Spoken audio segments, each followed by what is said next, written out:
Vemos la proclamación solemne del libro de la ley ante todo el pueblo reunido en asamblea litúrgica y su reacción al escuchar estas palabras, signos del amor de Dios a su pueblo. Escuchamos la primera lectura.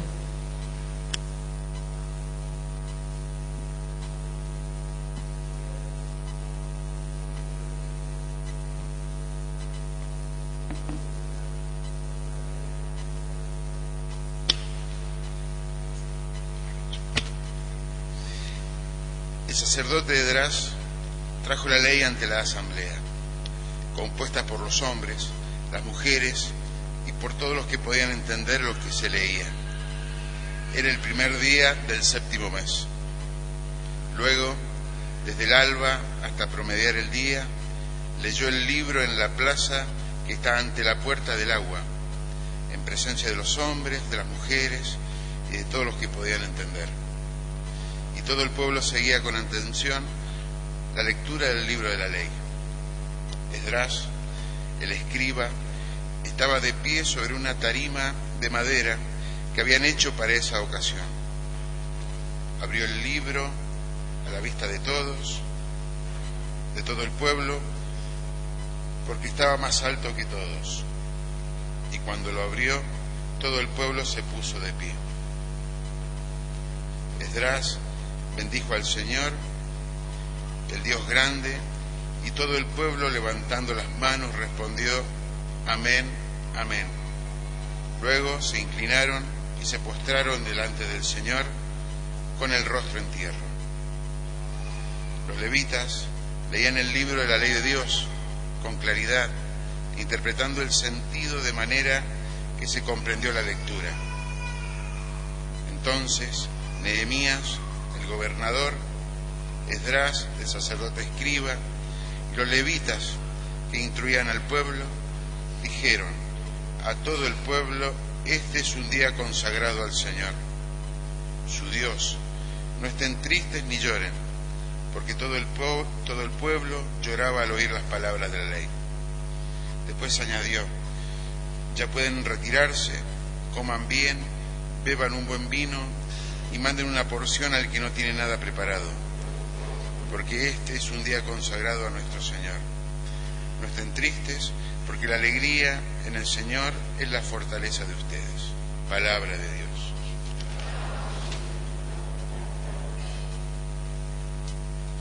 Tus palabras, Señor, son espíritu y vida. Tus palabras, Señor, son espíritu y vida. La ley del Señor es perfecta, reconforta el alma. El testimonio del Señor es verdadero, da sabiduría al simple. Tus palabras, Señor, son espíritu y vida. Los preceptos del Señor son rectos, alegran el corazón. Los mandamientos del Señor son claros, iluminan los ojos. Tus palabras, Señor, son espíritu y vida. La palabra del Señor es pura, permanece para siempre. Los juicios del Señor son la verdad, enteramente justos. Tus palabras, Señor, son espíritu y vida. Ojalá sean de tu agrado las palabras de mi boca y lleguen hasta a ti mis pensamientos, Señor, mi roca y mi redentor. Tus palabras, Señor, son espíritu y vida. Continuando la lectura de la carta de la epístola a los Corintios, vemos la imagen del cuerpo de la que Pablo se sirve para desarrollar ampliamente el tema de la unidad dentro de la diversidad de dones. Escuchamos la segunda lectura.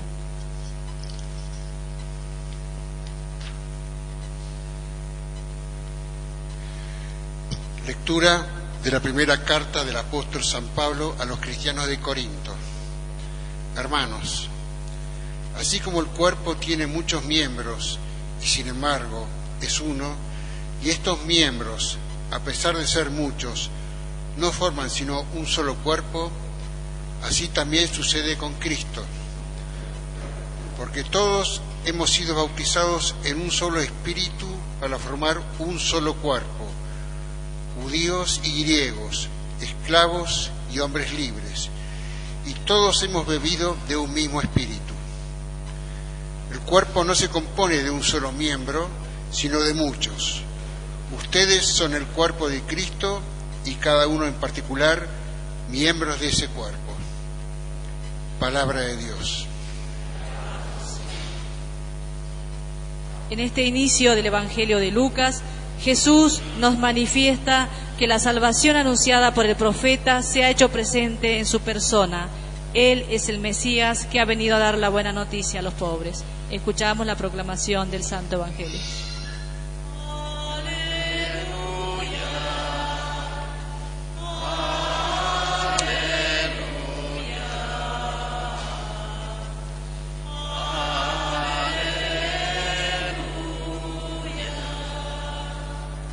El Señor me envió a llevar la buena noticia a los pobres, a anunciar la redención a los cautivos.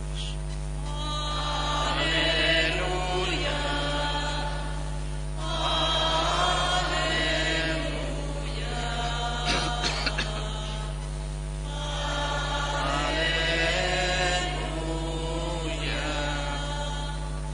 El Señor esté con ustedes.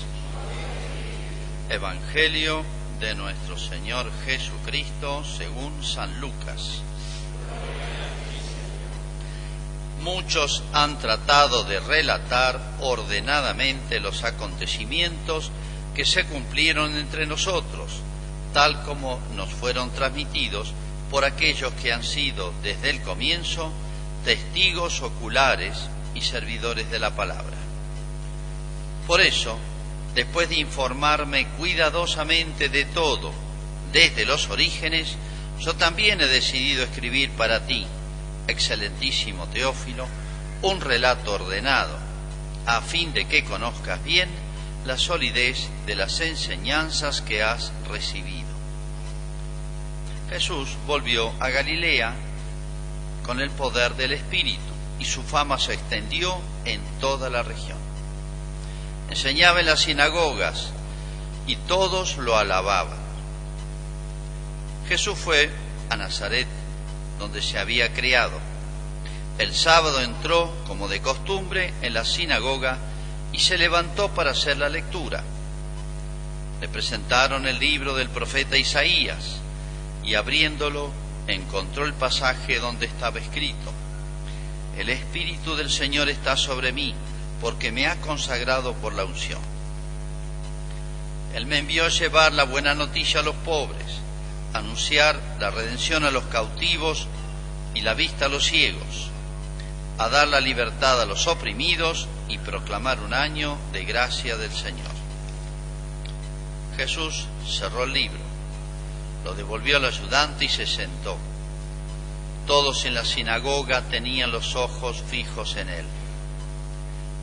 Entonces comenzó a decirles: hoy se ha cumplido este pasaje de la Escritura que acaban de oír. Es palabra del Señor.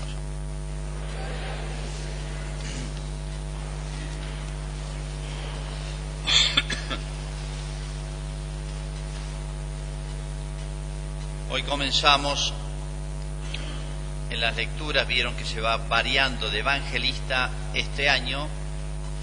Se leen las lecturas del evangelista San Lucas. Y así comienza el Evangelio San Lucas, para que entendamos un poquito más esa parte introductoria. Nos ayuda a saber que San Lucas, de los 4 evangelistas, San Mateo, San Marcos, San Lucas y San Juan, San Lucas era el único que no era judío. Además, San Lucas no había conocido a Jesús. San Lucas se convierte mucho después, o un tiempito después, como San Pablo. San Pablo no sabemos si conoció a Jesús. Él después se informó. San Pablo fue otro convertido. Y San Lucas era no judío. Acuérdense que los judíos dividían a todos los hombres del mundo en 2 clases: los judíos y todos los demás, porque ellos se consideraban un pueblo superior. Y eran, en cierto sentido, tenían razón, un pueblo que había elegido Dios, había formado Dios para traer al Mesías, pero no por mérito de ellos, y ese fue su mal, sino porque fue un regalo de Dios, que se le ocurrió dárselo a este pueblo, que lo comenzó a hacer con una familia, la familia Abraham. San Lucas entonces no pertenecía al pueblo de Israel. Para los judíos era importante. Fíjense cómo Dios con eso abría las puertas a otros que no eran judíos, porque había mucha pica entre judíos y no judíos. No se podían ni ver. Los judíos, cuando iban a vivir a Roma o a otras ciudades como a Egipto, Damasco, etcétera, tenían sus barrios, tenían sus escuelas, hablaban su lengua. Nunca tenían prohibido casarse con un no judío. Uno de los evangelistas entonces es no judío, es San Lucas. Y no solamente eso, sino que es el más culto de los cuatro. Es el que mejor escribe. Y además era médico. Querido médico, le dice San Pablo. Se hizo muy amigo San Pablo y lo acompañó San Pablo en sus viajes. Entonces fíjese las características de San Lucas. No era judío, esto es muy importante para ellos, uno ahora no se da cuenta. Era un convertido, se convirtió, no lo conoció a Jesús, se convirtió después, y era un hombre muy culto. No solamente era médico, sino que sabía escribir bien. No solamente sabía escribir cosas raras, sino escribir muy bien. Bueno, esto es importante porque fíjense, los conversos, la persona que de chiquito tuvo instrucción religiosa, en general pasa que no se preocupa mucho en profundizar su fe. Ya cree en Dios, sabe más o menos quién es Jesús, sabe qué es la misa, sabe contestar la misa y algunas oraciones, y ya le parece, ya está. La persona que de grande se convierte, que busca, que ha sido ateo o ha tenido otra religión y no estuvo conforme porque vio que eso no era muy coherente, etcétera. En general todos los convertidos de grandes son muy ávidos de formarse, de leer, de indagar, de investigar, de preguntar, hacerse 1000 preguntas, querer leer. Eso es bueno, eso es muy bueno, que ojalá todos tuviéramos esa psicología de convertidos, ¿no? Bueno, esto era San Lucas, y esto es muy importante porque, fíjense la introducción, que ya voy a comentar una frase. Segundo detalle acá, así empieza San Lucas su evangelio, y después, en realidad, el segundo párrafo se da un salto y dice: Jesús volvió a Galilea. ¿En qué etapa de la vida pública está Jesús? Hace poquito que empezó. Vamos a recorrer rápido. Jesús se hizo público su persona y su misión cuando se le arrimó San Juan Bautista, que bautizaba y hablaba. Ya Jesús, ya el Mesías, el envío de Dios, está entre nosotros. Jesús se hizo bautizar, después fue al desierto donde peleó con las tentaciones con el demonio. De vuelta aparece el primer episodio de las bodas de Caná, donde hizo el milagro del vino, que se leyó el domingo pasado. Después estuvo en sus tierras, en el sur, que era Galilea. Fue a la Pascua a Jerusalén, la primera Pascua que va, y allí arrancó con un conflicto Jesús, arrancó mal. Expulsó a los vendedores del templo, los echó porque distorsionaban el sentido del templo, de lo sagrado. Los impactó mucho, que un muchacho de 30 años, para colmo era del interior, de un pueblito, y entre los del interior y los de Jerusalén había también pica, como pasa la capital y el interior. Este muchachito viene y los echa a todos los que estaban en el atrio, digamos, la puerta afuera, pero con frases muy duras, y todos quedaron muy choqueados. Dice: ¿quién es este? ¿Dónde salió? Volvió a su tierra. Bueno, hay otros episodios, la charla con la samaritana, etcétera, e hizo varios milagros. Entonces, sumen todo esto. Las bodas de Caná, se corrió la voz por todos lados, había muchísima gente. Va a Jerusalén, tiene esa actitud de autoridad y parece medio duro. Y es duro lo que hizo Jesús. Y después vuelve a su tierra y hace varios milagros. Entonces ya era un joven, llamémosle, famoso. Por eso dice: volvió a Galilea, y su fama se extendió por toda la región. Todos hablaban de él. Estaba en ese pueblito en Nazaret, que era su pueblo, chiquito, serían 30, 40 familias, todas parientes, reconocidos. Y los sábados se reunían en la sinagoga, que era un salón, digamos, de catequesis. Todos los sábados se hacía un ritual que tenía 6 pasos. Se hacía una oración, se leían lecturas, después otra oración, alabanzas a Dios, y al final se hacía una lectura de la ley, o sea, de lo que se llama los libros del Pentateuco, o sea, donde están todas las indicaciones morales, se puede decir, para Israel, y se leían los profetas. Se pedía un voluntario que pasa a leer, como hacemos acá también, y esta vez parece que el mismo Jesús, era obvio, era la persona en ese momento más centro de atención, obviamente.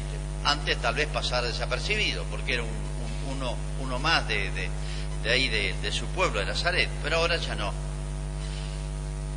Y no solamente, bueno, se leía la ley y los profetas, y el más autorizado solía ser el rabí, maestro significa rabí, o algún visitante ocasional, sobre todo mayor, anciano, que tuviese mucha autoridad moral, mucha antigüedad. En este caso, Jesús ni es el rabí, ni es el rabino, ni es anciano. Pero Jesús ya llamó la atención. Pasa Jesús, se sienta y dice, todos tenían los ojos fijos en él. Era obvio que era el personaje que todo el mundo estaba observando. Vamos a ver después qué pasó. Bueno, esa es la situación. Primera reflexión acá. Fíjense, San Lucas no solamente no es judío, sino que además no conoció a Jesús. Se engancha después, no sabemos cuándo. Por eso él dice, después de informarme cuidadosamente, desde el comienzo, ¿con quiénes? Con los testigos oculares. Vivían todos los que conocieron a Jesús, o sea, les sobraban testigos. Después de informarme cuidadosamente todo desde los orígenes, he decidido escribir para ti, querido Teófilo. No sabemos quién es Teófilo. Un amigo de él que se estaba por convertir. La palabra es griega. Teos, filos, amante de Dios significa. Por lo cual debe ser un amigo suyo no judío. Y le escribe, le hace lo que sería hoy este texto inspirado, se llama el Evangelio de San Lucas. Un relato ordenado, y fíjense, a fin de que conozcas bien la solidez de las enseñanzas que has recibido. Así empieza el Evangelio de San Lucas. Me detengo solamente en este punto, para que conozcas la solidez de las enseñanzas que has recibido. Eso vale para Teófilo, el amigo Lucas, y eso vale para nosotros y vale para el año 3000. En otras palabras, la Iglesia Católica tiene buenos fundamentos. Lo que sostenemos nosotros no es una fantasía, no es una ocurrencia de algún papa, de algún santo, de algún cura, de algún iluminado, sino se basa nada más y nada menos que en las enseñanzas de Jesús, que dio muestras de no ser un hombre común, con sus milagros, que hacía lo que quería, y las profecías. Y de esto, fíjense, la preocupación de San Lucas y la preocupación de todas las generaciones de estudiar, investigar y profundizar en las enseñanzas de la Iglesia. Un famosísimo, él tenía un cargo muy alto en la Iglesia protestante inglesa, que se llama anglicana. Era el hombre, la jerarquía era el número 1, y era un hombre inteligentísimo, profesor de la Universidad de Oxford, la universidad más importante de Inglaterra. Era una eminencia, se llamaba Newman. Él tenía inquietudes y estudia, lee y profundiza, y llega un momento en que dice, bueno, yo me doy cuenta que la religión anglicana, nosotros llamamos protestantismo inglés, se equivoca. La que tiene razón es la católica. Y se convirtió. Y detrás de él, porque era el máximo la jerarquía, se convirtieron muchísimos más. Y hasta hoy viendo la vida de Newman, muchos se convierten. Y él dice esta frase: yo nunca pequé contra la luz. Yo siempre busqué. Si una persona tiene buena intención y buena voluntad, aunque esté equivocado, un día descubre la verdad. El que muere fuera de la verdad es porque no la buscó, no tuvo rectitud de intención. Cuando uno busca a Dios, Dios lo busca a uno y lo encuentra, o sea, se encuentra. Esto es muy importante porque la Iglesia no tiene problema en que se estudie su historia, su vida, su doctrina. Es más, mientras más se estudie, nosotros estudiamos 8 años en el seminario, uno ve que se abren más puertas y más razones, uno ve más luz, ve más que es todo coherente y que es la verdadera. Entonces esta frasecita de San Lucas: nuestra religión está bien fundamentada y se puede probar, vale para todos los tiempos y todos los siglos. Y es importante para que hoy tantas personas alejadas sepan por qué yo soy católico, no porque me bautizaron de chico y no me preguntaron, sino porque investiguen. A cualquiera uno le dice: estudia y vas a ver a qué vas a concluir de tu estudio. Segunda punto: Jesús volvió a Galilea, como les dije, entró en la sinagoga y explicó. Y dice una frase, si ya los tenía asombrados a todos, dice una frase que mucho más todavía: hoy se ha cumplido este pasaje de la Escritura que acaban de oír. Como diciendo, se refería a mí. Esto había sido escrito por Isaías unos 600 años antes. 600 años antes. Pero es muy importante en qué oportunidad lo escribió Isaías, que es un profeta, es decir, una persona iluminada por el Espíritu Santo. Por eso dice Isaías: el Espíritu del Señor está sobre mí y me ha consagrado por la unción. Y Isaías profetiza que va a venir un tiempo en que va a venir el Evangelio, se llama la buena noticia, o sea, va a venir Jesús a traernos el Evangelio, anunciar la redención de los cautivos, la vista a los ciegos y la libertad a los oprimidos, etc. Voy a anunciar un tiempo único. Imagínense todo esto junto. Es como decir, todos los problemas personales de salud, porque acá está representado en los ciegos, y todos los problemas, por así decir, sociales. Está anunciando los tiempos que se llaman mesiánicos, o sea, de Jesús. Pero ¿en qué momento lo dice Isaías? Esto es lo más importante. Todo el pueblo de Israel está cautivo, está desterrado. Israel, cada vez que se portaba bien, era un pueblito chiquito, vivía entre imperios, Dios lo protegía. Venía un ejército gigantesco enemigo y se declaraba la peste, se tenían que volver. O sea, Dios lo protegía, y así le dijo: si te portas bien, no hace falta que tengas ni ejército, yo te voy a proteger. Y cada vez que se portaba mal, le iba mal. Le daba una paliza los pueblos vecinos, que lo superaban militarmente, políticamente. Bueno, llegó un momento, tanto se extravió Israel que un pueblo vecino, los asirios, se los llevaron cautivos. Es como si hoy se anuncia a todos los ciudadanos de Malargüe que el lunes preparen la mochila, lo que tengan puesto, porque van a ser trasladados a Brasil o a Bolivia. Y allá nos van a desparramar en todo el país. Y nadie puede rebelarse porque es otro pueblo más fuerte. Se llaman los destierros, lo usaban para desarraigar los pueblos y para que no resistieran, se quebraran. Bueno, Israel fue llevado cautiverio, todo el pueblo, fue llevado todo el pueblo de Israel, como a 500 kilómetros, el destierro de Babilonia. Sufrieron una barbaridad, lloraban todos los días y pedían 1000 perdones a Dios. Allá tuvieron bastante tiempo. En esa época de sufrimiento y de dolor, a veces sirve para pensar, a todos nos pasa lo mismo, no solamente a los judíos. Fue un castigo, sí, un súper castigo, la pasaron muy mal.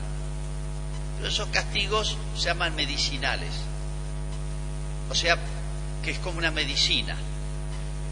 Porque a veces en la enfermedad y en el dolor uno piensa cosas o se pone más blando respecto a Dios. Israel reflexionó, pidió perdón, rezó, y bueno, Isaías le anuncia al pueblo, esto va a terminar, va a venir un tiempo extraordinario, que es el que anuncia. Por eso es muy importante en qué momento ocurre esto. Y Jesús viene a decir, eso que anunció Isaías se cumple ahora conmigo, nada más y nada menos. Imagínense si no tiraba una bomba. Pero fíjense, acá hay algo que tal vez hay que explicar un poquito más. Aquello que estaba sufriendo, imagínense la situación del pueblo de Israel en el destierro, eran unos sufrimientos morales y físicos en todo sentido. Pero Jesús viene a anunciar una redención del cautiverio, de las miserias personales, etcétera, para toda la humanidad. Es como si nos dijera, miren, así como Israel sufrió un cautiverio, con todas las miserias que trae y dolores que trae consigo, toda la humanidad está cautiva y enferma. Y el que viene a resolver eso es el Mesías, es decir, soy yo. Acá hay un punto muy importante.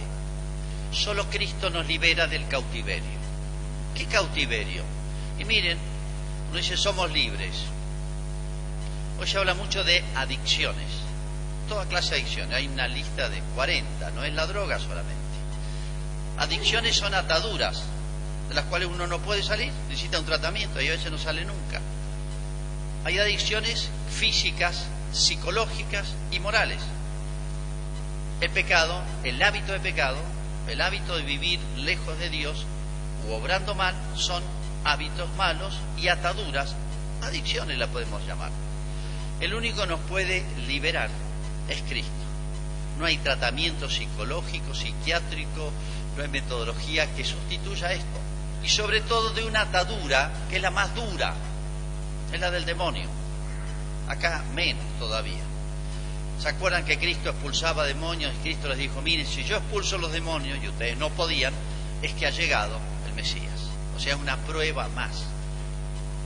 O sea, del mal o del malo y de todos los males de la humanidad, el único que nos viene a liberar es Jesús. Tenemos que tener conciencia de eso, porque una familia, una persona, una sociedad, una cultura, un país que se quiera construir fuera, al margen y contra Cristo, va a la ruina, al cautiverio, a la miseria. Eso nos quiere decir Jesús. Miren lo que está pasando en Venezuela. El régimen chavista y Maduro es un régimen marxista, ateo. Y bueno, fíjense, hoy tenemos de sobra datos. Pregúntale a los venezolanos en qué se cae. En esa o podría ser cualquier otra. Hay países riquísimos, como Canadá, miserables humanamente, y que están sufriendo sus miserias en medio de la abundancia material o económica. Hay muchas ataduras y hay muchas miserias. Hay ricos, muy ricos, y uno dice, qué suerte, están llenos de dolores, de penas, de miserias de otra clase, que no se ven tal vez. Tercero, simplemente quiero que noten este cuadro hermosísimo. Dice, todos tenían los ojos fijos en él.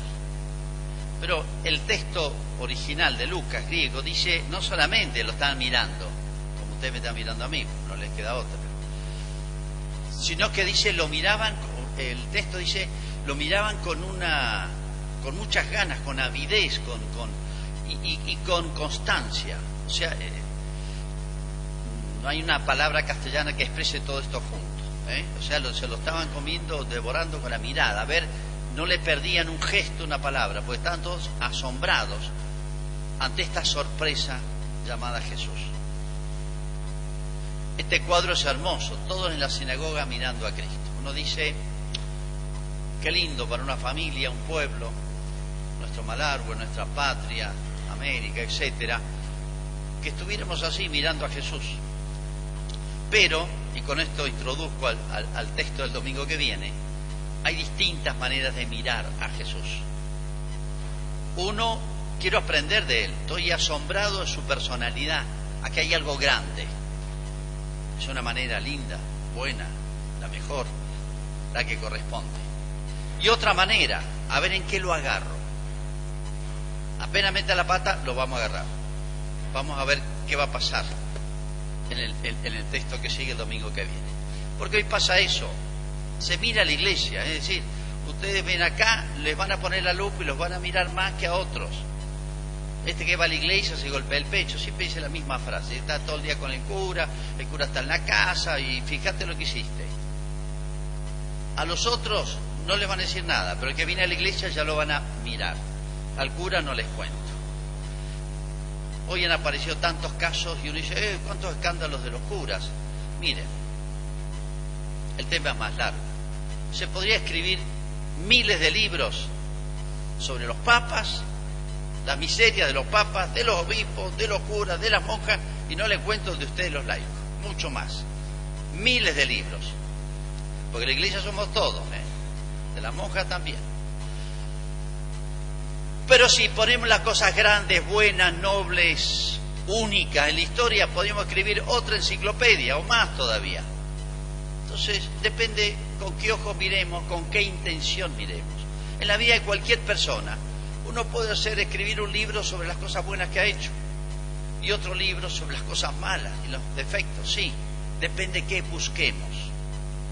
En Cristo, por más que le busquen, no van a encontrar nada malo, Pero no obstante, fíjense lo que pasó en la Pasión, pero ya empezó ahora, a los pocos meses de empezar, y en su pueblo empezaron a mirarlo con mala intención a Jesús.